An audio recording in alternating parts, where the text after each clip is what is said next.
tao'y nilalang ng Diyos upang sa Kanya'y sumunod. Ang anak niya'y nabayubay sa krus upang ang sala natin matubos.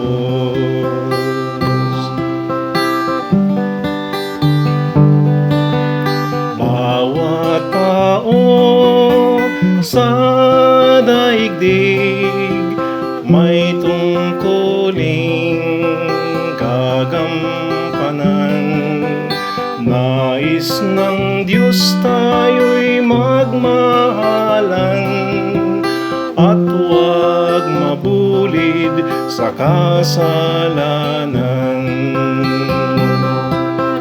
Ngunit sadyang ang tao'y marupok at kay dali niyang makalimot.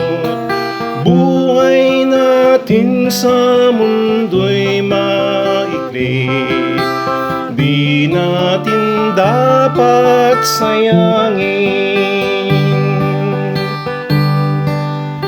Bawat araw sa ating buhay ipaglingkod ng lubusan sa ating Diyos na siyang lumalang at sa ating kapwang nangangailangan.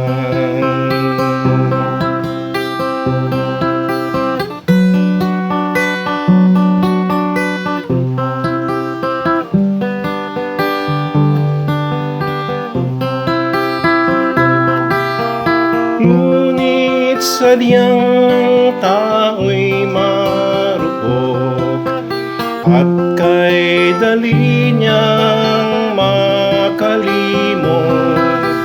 Buhay natin sa mundo'y maikli, di natin dapat sayangin.